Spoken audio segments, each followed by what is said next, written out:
Now, so all the recordings are available on the UAOA website. We've quite a back catalogue now, so it's a useful source to have. I'll share the link in the chat again and when Simona starts her talk because I always forget the exact link. Yeah, so welcome to the series of webinars on online abuse in sport. So for those who don't know me, my name is Gary Sinclair. This webinar series is presented jointly by the FIA, DCU, and the United Against Online Abuse Coalition. So, as those of you who attended the webinars previously, most of them up until recently, the focus was tend to be on state-of-the-art academic research on the subject. So, tend to be from academics like myself. But for this series, there's going to be more of a focus on practitioners. So those who work directly in sport, those that have experience and expertise in the area of online abuse and its direct and indirect impacts. So I think we could see, say from our last session with Adam, how beneficial it was to have a talk from someone like that. And today, I'm delighted to say our guest today is Simona Ivanovska. So Simona is going to be talking about her work with the International Esports Federation and her strategies and initiatives in addressing online abuse within its community. Simona, following a degree in psychology, has been working in esports since 2020. She's worked across athlete representation, education, doping, and event management, which is quite a portfolio of topics to work on. That sounds like quite a lot of work, a lot of interesting work. And Simona, in 2021, she became the first in her country to earn a master's in esports business, and she now represents athletes worldwide through the International Esports Federation. So, on behalf of everyone, I'd just like to welcome Simona. And again, once again, thanks so much for taking the time and coming to talk to us. I'm really looking forward to hearing your talk. Thank you so much for the introduction, and hello to everyone who's being here. It's really an honor to have you here to listen to what I have to share with you based on the experience of our organization. Um, so one thing that I have to say before I always start, please excuse my anxiety. I always push myself into presenting the information that I would like to give to the world, but never quite enjoy the process until it's finished. Um, so before we get into more, let's say, details, I just wanted to go into some information about where I'm coming from, but I think that already was covered by Gary. But in that case, I would like to say just a little bit about the ISF. As you guys know, that is the International Expert Federation. It's an umbrella organization that's it's governing 151 countries at this point. So I kind of consider it to be the home of esports. It's been around since 2008. And they've been, I mean, us and they, before I was there, they've been trying to put structure, they've been trying to generalize, make equal opportunities for players worldwide. Besides all the, let's say, which I call political stuff within the organization. One of the things or the biggest events that the ISF is doing is is the World Esports Championship, where all the players are gathering together and fight for let's say, the world title. What is interesting about that part, and I really have to give this as an intro to people to understand how our organization works, is the fact that it's an annual one, and it starts with national qualifiers, which later on proceed to um, regionals and then the World Championship. The reason why I'm mentioning this is because when I talk about the World Championship, I'm talking about at least 600 players. So we're talking about a place where a lot of different cultures, a lot of different experiences, people from all over the world are coming together. There's exchanging each other's experiences. And another thing that the ISF is also doing is something that is called the Esports Summit, which is the place where mm, that's an event that is not focused for the players like the rest of the events are. This one is specifically for the stakeholders of the esport industry, where the future and the current states are being discussed. So I wanted to give you guys a little bit of intro for those who are not coming from our part of the industry. And also another important part that I want you guys to understand is the difference between the ISF and the rest of what is now popular within the gaming world is that this is based on nations. And when we're talking about the, let's say, like Team Liquid or OG, names that you guys probably have heard about in the past, we're talking about the private sector. So these are two different, let's say, paths within the esports. I believe you guys are pretty much familiar with this because it's the same that is happening within traditional sports. You have the same in football or in tennis. It doesn't really matter. It's like the Olympics and the World Cup. Okay, so one of the things that I also wanted to talk about is the fact that this whole fast development of the sport industry has brought the community to grow a lot. And thanks to the time when the pandemic was happening, a lot of people who had the passion for playing went back to playing again. So the gaming world grew pretty much like triple during those times. But with that, a lot of people also believe that they can become professional. They wanted to join the professional world. So right now we have kind of different stages of what the industry looks like. You have semi-professional, you have the those who play for the funds of it, and you have the fully professional teams, which can be also, as I said, in the private sector, but also in the national one. The reason why I'm mentioning this is because the communities grew so much. And one of the main important things about the gaming community is the fact that everything is happening online. And the first time when Irene came to us and she approached with this issue was something that we were really happy about. So we decided to join the whole movement of the online abuse, United Against Online Abuse. However, last year, for those of us who were present at the conference, and I also, guys, really want to tell you that I would recommend you to go and visit the conference that will be happening this year in Sweden. One of the main things that we realized is the difference between what you guys are fighting for at this moment and what is happening within the esports world is the fact that in traditional sports, usually sportsmen are being attacked through their social media or through journalism. Their images are being edited or whatever. But when it comes to esports, most of the things that they're doing are usually happening online. What I mean by that is, for example, if you play tennis and you want to have your practice, you have to go to the court. In the case of esports, players they have to be present online at their setup at home. So that means that initially their whole communication, practice, competition, communication, everything is happening online, and that is just sorry guys, that is just increasing to the let's say to the chances to the freedom of the online abuse to keep on happening. Another thing that I really wanted to add to this is the fact that besides the fact that online abuse can be written, in esports is very often spoken, which is not the case when we're talking about traditional sports. So what do I mean by that? Usually, so I'm going to talk about now, let's say the non so professional players who will, but regardless of the fact whether they're professional or not, in general, every player belongs to a certain community, whether it's in a Discord group, whether it's on I don't know. It's a group that they chat through other social media, but then they play together. Point being is that you have to belong to some kind of a community that is all out there online, which also means that often they don't meet each other in real life, or they rarely see each other in real life, but they mostly communicate while they're online. With that being said, I was gonna give you an example. I am not a professional player, but I do enjoy playing as I'm part also of that industry. So with that, my group of friends, they always log in at 10:30 at night. And as they're playing Counter-Strike 2, um, let's say seven people are there. Three of us, three of them will be playing. The rest of them will be either look at them, listening to them, talking about something random totally, or basically just being there present and not saying anything.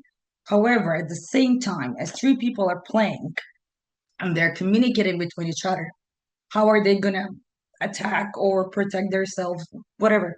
Um, the rest of us are either commenting on what is happening in the game, we're either talking about something that is happening within our lives. It doesn't really matter. What I'm trying to say is that at the same time, there's too many things that are happening right now. So imagine you're playing and your teammate is the one who maybe made a mistake and is frustrating you, and then all your friends have something to say something about it, like, I don't know, oh, you didn't play so good. Ooh, even just a normal comment like, wow, that was a really bad shot, would probably provoke someone to in a way react in a way that would show abusive behavior.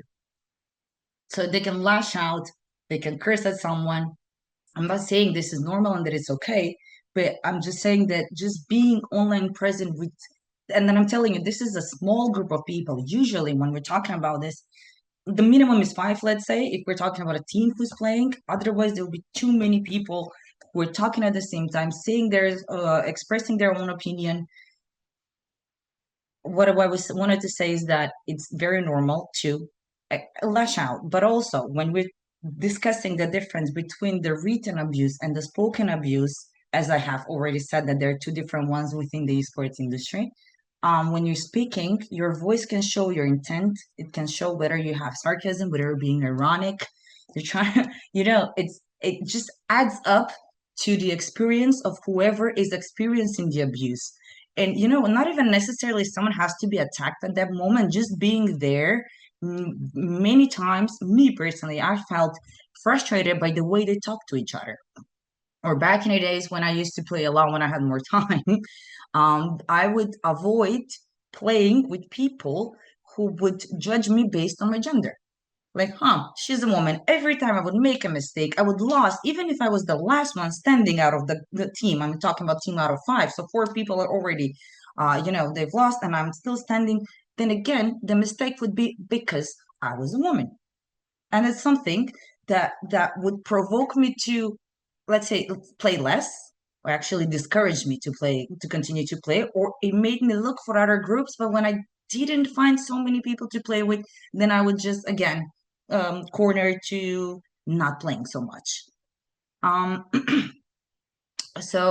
why the reason why I was mentioning all of this is that all of this abuse, let's say, not just abuse, it can be spoken language, which I call it the gaming world language, and according to me, has a lot of abusive words in it. In general, the way they communicate between each other is pretty abusive.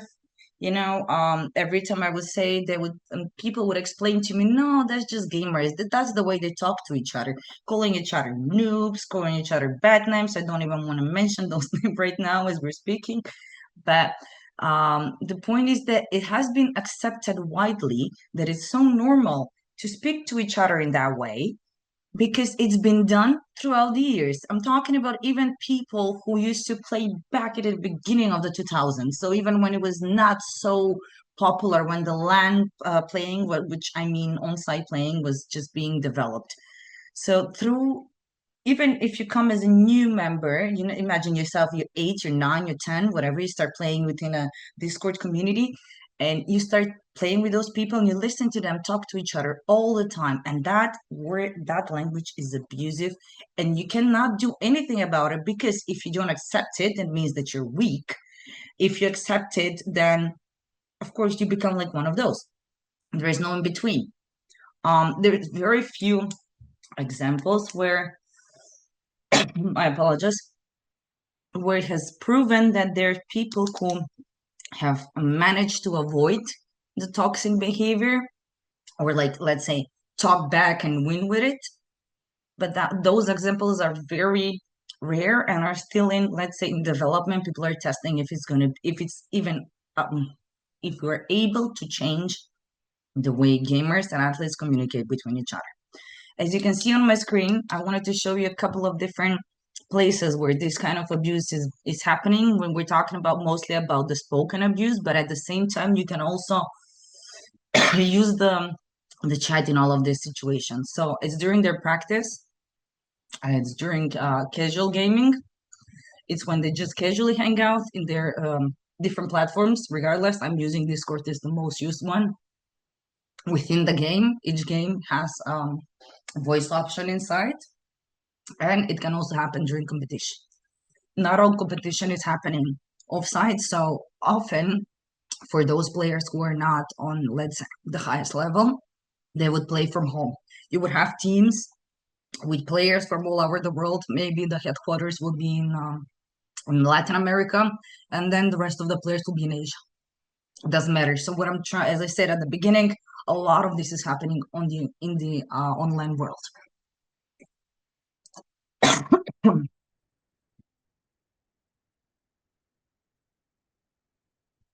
So I wanted to talk about a bit more about the reasons. I think I mentioned some of this, so I would like to go through them again with you guys. And why are they using this abusive language, and why is this abuse happening online? It's often it's happening because their teammates have lost, or let's say they've been killed during the match. It's because one player is better than another, or player better than the rest. So through abusive language, they would try to show their dominance in the game, or through their communication. It's because it's normal within the community, as I mentioned before, the community norms. It's I'm not saying all communities are like this, but if we go into, let's say, research-based a theory, then we would say that all the words that they're using are not good. As I said before, some people are used to it. They maybe not perceive it that way, but as an outsider, you would always say that they're very abusive towards each other. Another thing is the lack of responsibility, or the fact that it's anonymous. The reason why I'm saying this is that even within communities who are, let's say, from the same location, or maybe they meet occasionally, that happens very rarely. You will have instances when people have had an online friend that they've known for, let's say, 15 years and even more, depending on which generation are coming from. And some of them have never ever met in real life. They have never ever seen each other, even on camera. They only recognize each other's names, and they often call each other by their in-game name, which is their nickname within the game. Again, which allows them to have, let's say, a second persona which they're using online.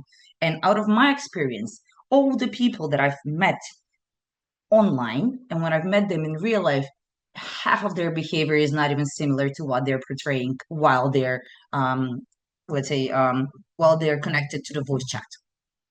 It's not even closer. So people are much nicer in real life. They're way less scarier. The language they use is not even similar to what they're using while they're gaming. It's just something about being there in that, let's call it a room, that makes them, allows them, and they allow themselves to act that way. Um, Another reason for this, let's say, abuse outlash is what I used is the freedom of speech. I call it the freedom of speech, but it actually is like I can say it because I want it, and there is no repercussion for them. It's online. You can say whatever you want. If you don't like it, you can just switch another channel, talk to someone else, and they call it a freedom of speech, but it's everything but the freedom that they're having. And the last thing is different biases, or being racist, things that are based on nationalities. I've seen that very often. So I use bias because we have the example of a girl gamer, which was one of my examples in my experiences, but often you would see people cursing other people because they realize which country they're coming from. That's a very common example when they're playing against someone who's coming from Russia, or because through the ages I've learned a lot how to curse in different languages because I've been part of the gaming community in Counter-Strike, specifically what I'm talking about in this case. And some of the examples that I used, you can see on the right side of the page, is of the words that are using. As I said, they can be based on skills because they were better. So they would call them noob or a newbie, which means that they're new to the game and they're not good at it. There would be a feeder, someone who'd been dying over and over again, and they've been, just kind of stacking up on the other players in the team. And another example that I used is a bot, which would be someone who's really not good at the game, and let's say they're minded in the way they play. And these are, let's say, very acceptable words, but we're talking about words that are based on intelligence, which for me personally would be very assaulting. They would use brain dead, stupid, I didn't want to write idiot, moron, many other ones who are just because you made one mistake. It's like you're forbidden to make mistakes when you're within the game. Everyone is there to tell you about it. And the team play related ones is the one that I really wanted to explain about, is because when you're within a team and it's five of you, four of you, depending on the game you're playing, if someone is not a good player, then one of the other players can start talking, can start saying report, report, report, which means that they can be reported and kicked out of the game. But if you get kicked out of the game, then you might lose the points if you're playing in competitive mode. That means that you can get penalized for that. So whatever is happening, the pressure is always big, but and always someone can just abuse that position and be like, I'm just going to be toxic right now and I'm going to use the mob mentality of people, and if I start this, the other will start that. Or if they know each other and once is reporting one player, the other will start doing the same thing. So it's even influencing how you're going to act even within those five people, not just within the community that you talk to, because in a community you belong, but five people out of that 200, it can be a big community, could be your most important people at those 25 minutes while you're playing the match. And then those decide that you don't matter right now because they don't like the way you're playing today. And they're just going to kick you out. And you can be this close into getting an achievement. The mental, um, how do I put this? Like, mentally is torturing people is not only about the way they're going to say it, it's about everything they do. And it's online. No one cares about anything. Even if you get banned, nothing's going to change in this world. You can always make a second account, third account. There is no real repercussions for that. And this is why, as I remember really well, especially Adam was last on the previous one. No, I think it was for when I was talking to Arvin and the guys from Arvin. They were talking the fact that we need to start doing this work together with the publishers because they are the ones who have bigger, let's say, they can make changes within the game. They can change the way people, I mean, technically on paper, all of them have um, regulations. They have protection tools, and but very often they can be abused. And gamers really love to find a way to get around things. If there is something that you forbid them from doing it, they'll find a way to get around it. Okay. So we talked about this part. I really wanted to give the example because when we started working on this project is that we talked with Aaron back in the days. It's like, hey guys, what is this kind of abuse that you're dealing with on your social media?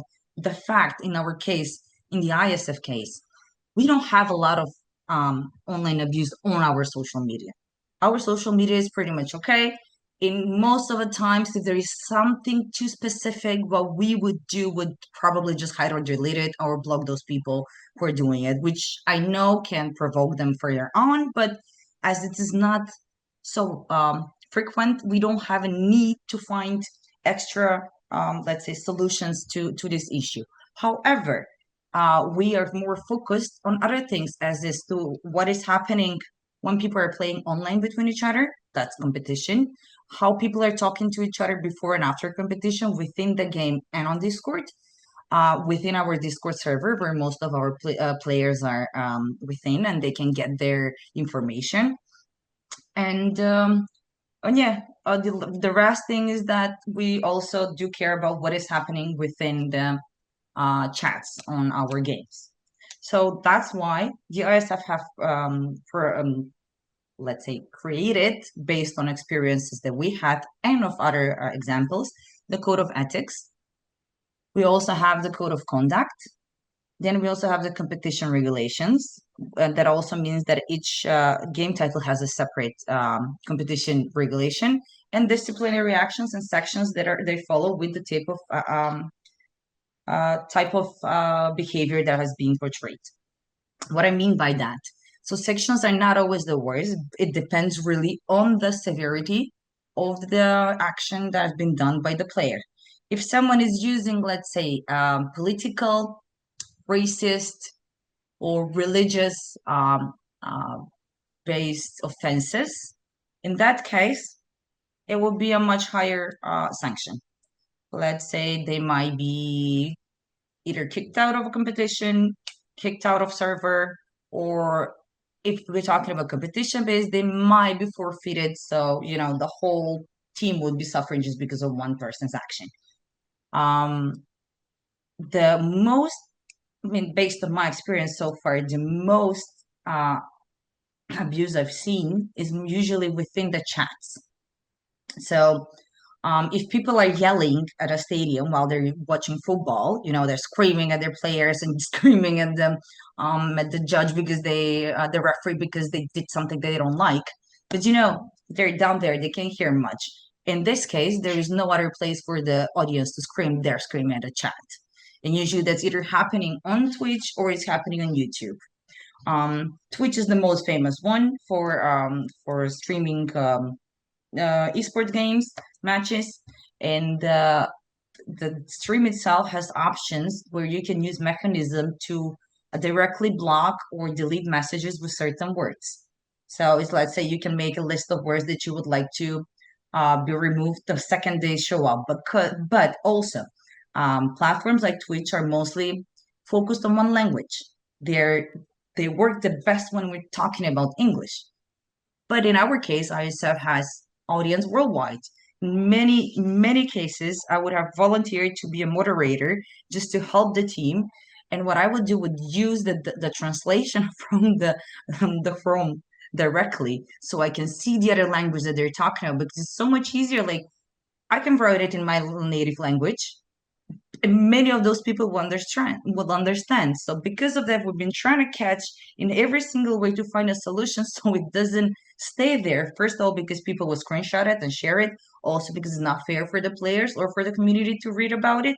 And the third thing is because we can get penalized, of course. So, um, but yeah, unfortunately, nor Twitch nor YouTube don't have any mechanisms to protect us from other specific languages. And even if they do, it would most probably be either Spanish or French, the most, let's say, popular spoken languages. Definitely will not cover neither Indonesia, we're talking about, I don't know, 15 million players, too many people. So unfortunately, what the platforms nowadays are offering us is not fully adjusted to what our organization does need.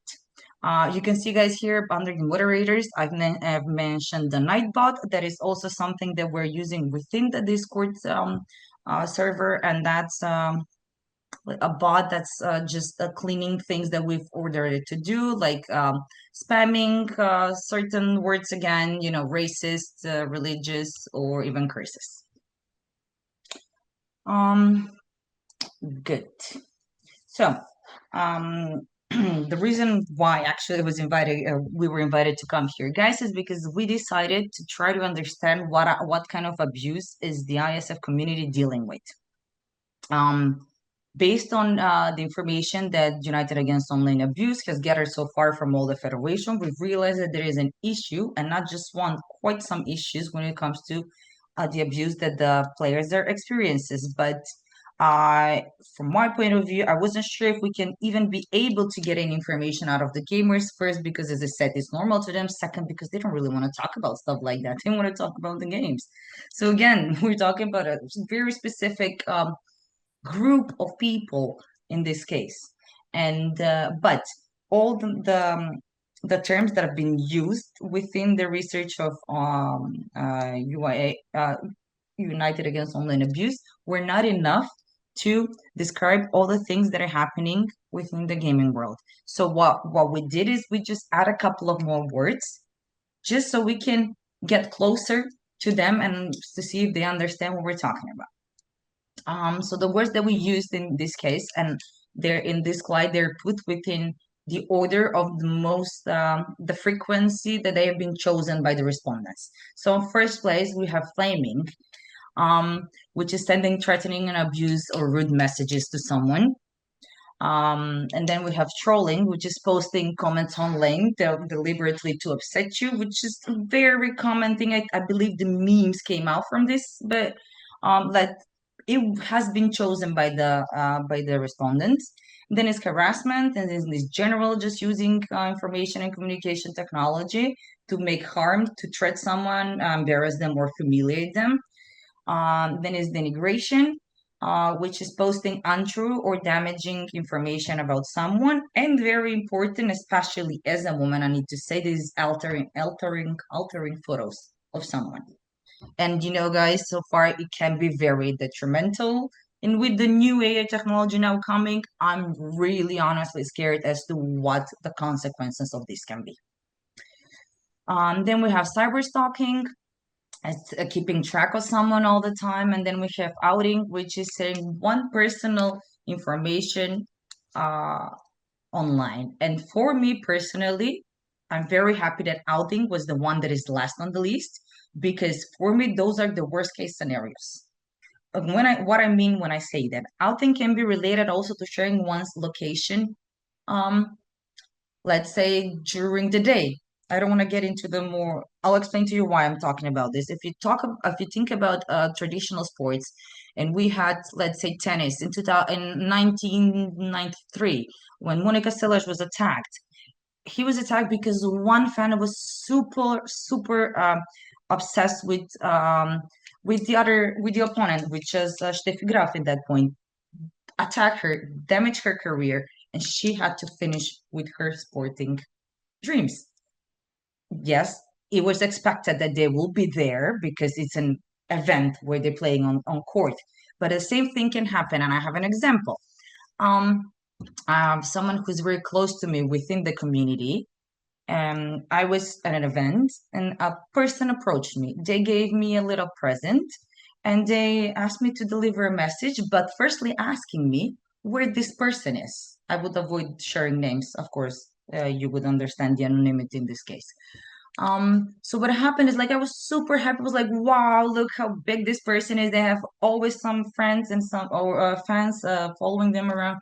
After I talked to my friend, they told me that this person has been following them to every single event for the last 10 years, been trying to get in contact with them, trying to send them gifts, trying to send them messages. And it was like, wow, this can be happening. And we're not talking about an athlete who's famous worldwide. This is a specific community within a specific area worldwide. So things like this can happen. And when I say outing is the scariest one, is because someone can always share your home address. They can always find your IP address. And you don't know what's gonna happen. Why? Because they didn't like the way you played. Why? Because they lost the game that you betted on. And I don't want to get into the more graphic versions of what can happen in outing, but for me personally, I was really happy to see that at this point within the ISF community last year, this wasn't reoccurring and is the least chosen one. And I'm talking about just a little bit of them. So that was something that I was so happy to hear. Flaming throwing is something that I believe we can, they can survive, but again, it's of course it's never ever let's say it's never comfortable to experience that. Oh, sorry, guys. So to give you some background on the statistics that we did. So during the World Championship that was happening in Saudi last year, that was in November, we used a survey that where the players can answer some questions, including the questions with a separate division where they had the questions about online abuse. It was made very simple in a way that I had to choose the type of an experience that I've had, type of an abuse that I have experienced in the past, and firstly to answer if they've ever or have not experienced abuse at all. Altogether, we have 170 responders, out of who 100 of them said they didn't experience any abuse, but 70 of them said they did. And again, I know 100 looks like a much bigger number, but then in percentage, that's a pretty big percentage of people who have experienced it. Um, we have has been done through 6 different titles, and I have to mention them because we have them before down there. It's the Dota 2. We have the Mobile Legends one, the Counter Strike community, and we have the PUBG Mobile community too. Within our tournament, we divide into mixed category and female category. This is why they can choose it differently. But in general, when we were working on the stats, we were working as a one community together. For example, it's not MLBB Women and MLB Open, but all together. And MLBB, by the way, is Mobile Legends Bang Bang, for those who do not know. Within all of these answers, we had people from 45 different countries, but unfortunately, 70% of the respondents are from Asia or um, Europe in this case. So we're lacking some information about Africa and the Americas. And I hope in the future we can get to understand more about within their community. But you also have to understand that um, it is also possible that some of them are not most fluent in English, so that would result in them not answering the survey or maybe not even understanding what we're talking about, the parts about online abuse. Um, so let's say about 40% of the respondents were female and the rest were male. But what was interesting to find out is that 1/3 of all the female who answered the survey from the MLBB community have experienced abuse in some way, and 1/2 of the male players have experienced abuse in some way. And the reason why I'm mentioning this is because um, if for those of you who understand gaming, you know that it really depends on the type of a platform they're using and how they're behaving. And as mobile gaming is on the rise right now, we have more and more active mobile players. With that being said, is that anyone in the world right now can have a mobile. It's the most accessible platform at this point. So I don't know. It's so hard to explain to people that it's a community that it's impossible to control at this point. There is no regulations. There's too many people, too much anonymity, no regulations that I can think of, at least now. Maybe some will be smarter than can deal with the abuse that they're experiencing on a daily basis. And it doesn't matter if they're 35, 20, or even 13. They go as low as 13. And I've heard you can hear like a little young voice cursing from the other side, and you are wondering why is this happening? Who taught this little child to curse and act this way while playing, and even act this way towards, let's say, older people, which my generation would have been really bad to do so. There is no respect, there is no age, there is no gender, and yet they find a way to use gender, age, and abuse it to in a way that it will be toxic towards the other players.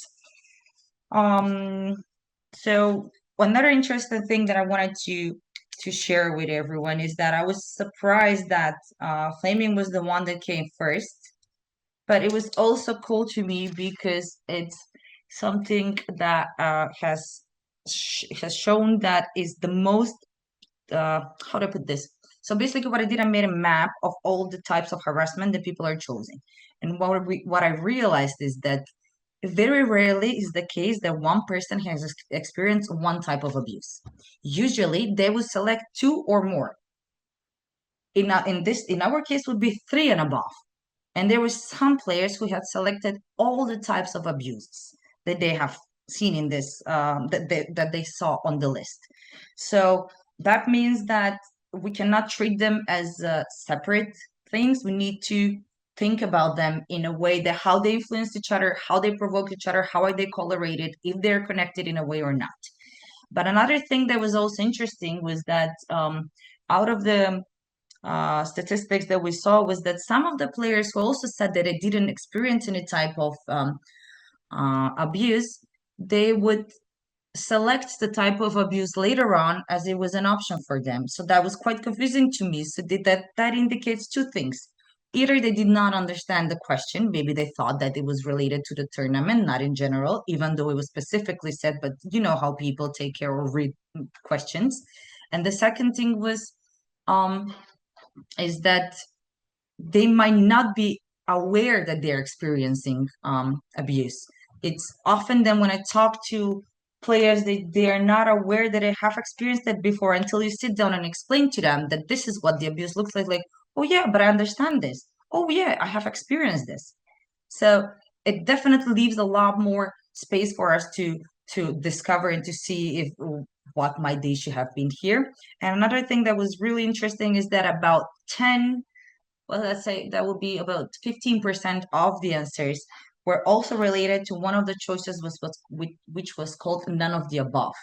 So that either means that they haven't experienced either abuse or none of the types of abuse we've mentioned are actually the ones that have experienced. That means that there is more and leave space for us to further, again, keep on investigating what is within the world of esports and the online abuse communication. And if I feel like we don't know a lot about that world, and we need to continue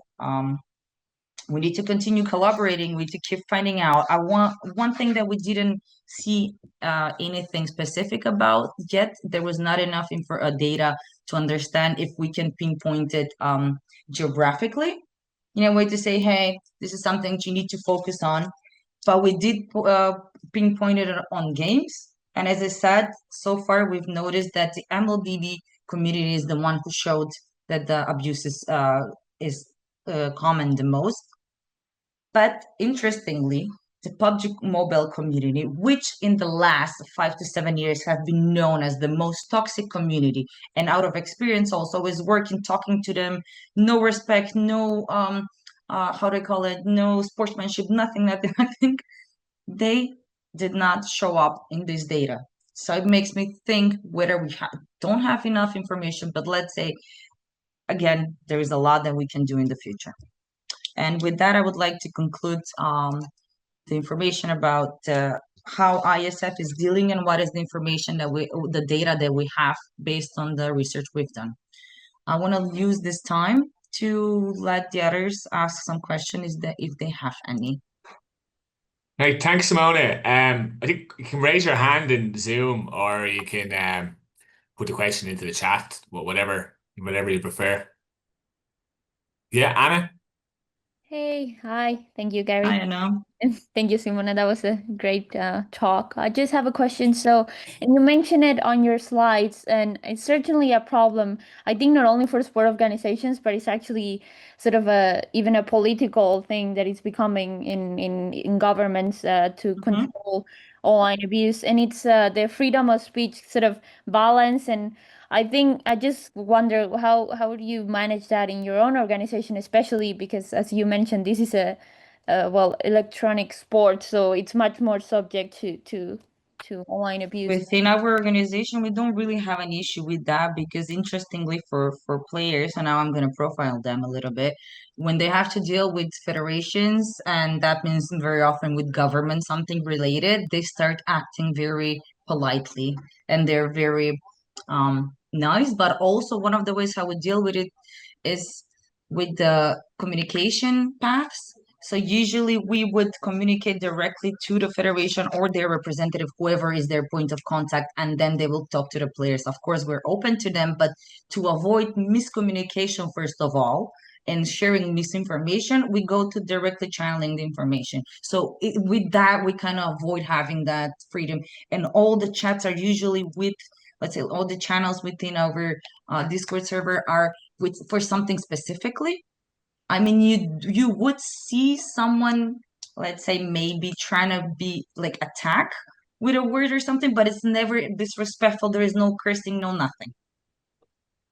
So let's say they're allowed to speak what they mean, and or oh yeah, another way of maybe channeling that energy would be talking to them directly instead of talking in the whole Discord channel. Instead of in front of 100 people, then you talk to them directly personally and you would understand what the issue is without having it to get out of context as other people are adding to the comments. Thank you. You're welcome. Anyone Anyone else have else? any questions? Sorry. Hello, Simona. I'm Hi. Dunya Zinovich from the University of Minnesota.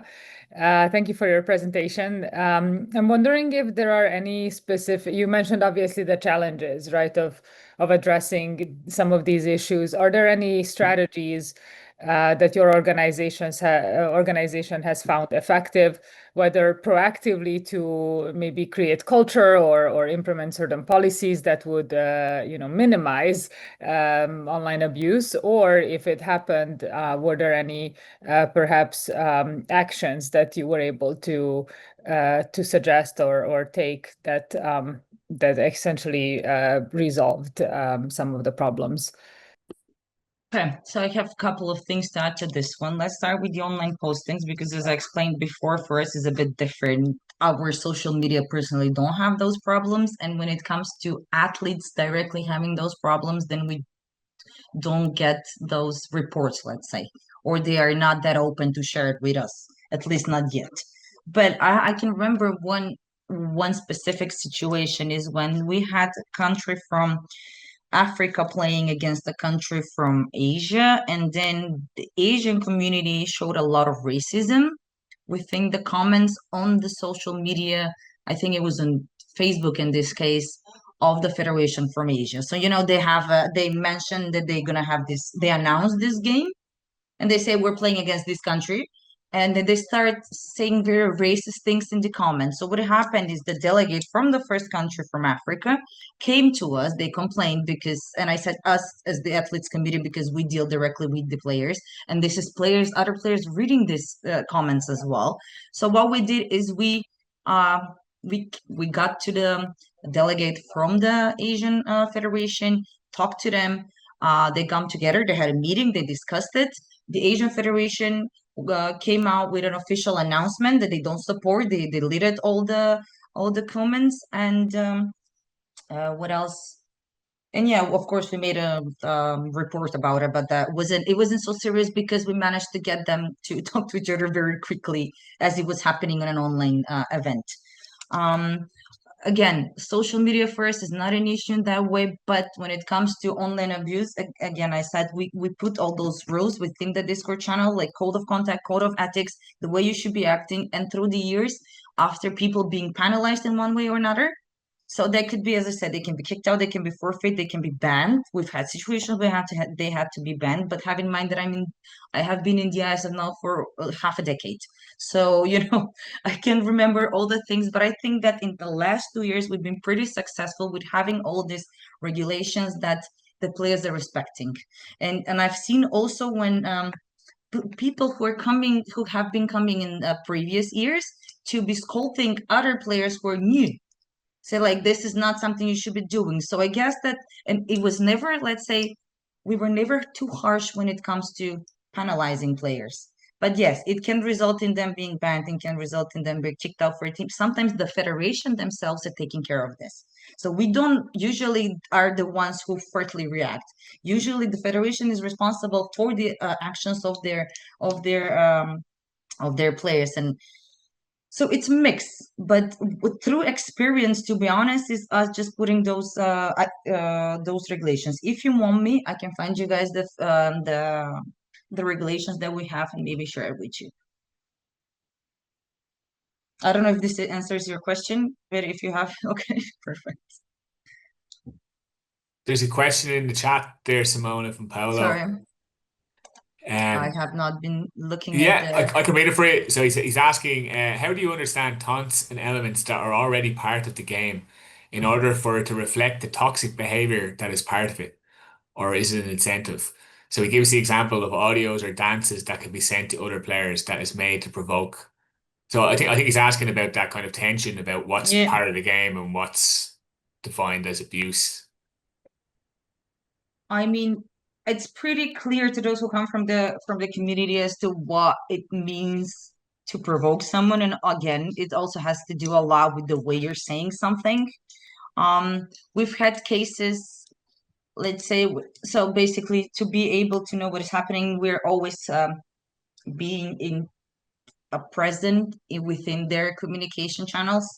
so we know what is happening. So it's not just for that; it's also for no cheating, not changing players, to protect ourselves from other things. But we do follow what is happening and also record what is happening. And I've had situations when I had to check if a player has been acting in a way toxic towards others within the game, and then well, first of all, language barriers. We have to find someone who understands the language to help with it, but we also check in a way that how they played. Are they throwing the game away? Are they following? How is their response? And you need to look at the whole picture. It's not about just using one word. Sometimes, I mean, I know it's not acceptable, but you can curse just because you're frustrated doesn't mean you're cursing someone else. So, and in when it comes to within the game, I can only speak about what we do during competition. When it's out of competition, as I was spoken, what people are doing in their free time and when they're hanging out with their friends and they're playing, that's something that I don't know how we can stop or if there is a way of stopping. Sorry, Pablo, Paul, I don't think I have an answer to that one. Yeah, it's a tough one, especially because there's so many different nationalities and probably different interpretations of what's offensive and what isn't offensive as well too. Um, yeah, I just have a quick question actually, is just about like the people that you surveyed, they're elite players, yeah, like they're professionals that you surveyed, right? Semi-professional and professional. Yeah. Okay. It's like, and what's your sense of like what do they want done about it? Like what do they, or do they just accept it as part of their profession? Because like our experience is like when we like traditional sports, when we've interviewed people about this, they just kind of rationalize it as it's part of the job and it's something that they just internalize as normal, which obviously is very problematic, but I could see why they do it. And I'm just wondering, is it different for the survey that you talked to? Do you think that they accept this as normal, or are they angry about it, or do they want something done about it? They have accepted it. Of course, they have accepted it. As I said, people say, "Hey, it's normal." It would Mm, be like you're the weak one if you don't like to accept the way they're acting towards you. yeah, Um, the other thing is that it's not as part of a job, it's part of the gaming world in general. As I've been trying yeah, to explain before on a yeah, couple of yeah. occasions, it's not just because they're working, it's every time they sit on the computer, it can happen. Um, it is definitely much more frustrating for women within this within the industry because they get to be more frustrated by it. Go back to the kitchen. What are you doing here and everything else? So they tend to not even start their career or just give up earlier. Um, but I haven't really had anyone say any specific solution or give us a specific solution. The answer would be just ignore it. Yeah. Just ignore it. And I don't think it's the healthiest way because not everyone is able to ignore, especially when it's emotionally, um, you know, uh, something is emotionally touching you. But ignore them would be the best way that someone would say well, it's the most common thing that someone would say to someone. Okay. Yeah, that's interesting. It's kind of, so it seems to be kind of similar. Does anyone else have any more questions before we wrap things up? Okay. Well, Simona, thanks so much. That was just a fascinating talk. I've learned so much because I think it's a really unique context. I think it's a really important context as well too to try and kind of figure out what's going on in this area. So I really appreciate it. And yeah, thanks very much. Thank you for having me, guys, and thank you all of you for coming here. If you have any questions, feel free to contact me on LinkedIn or anywhere. I'm happy to share. I tried my best to do it because it's the first time presenting. No, it was great. Thanks so much. Thank you, guys. See you next time.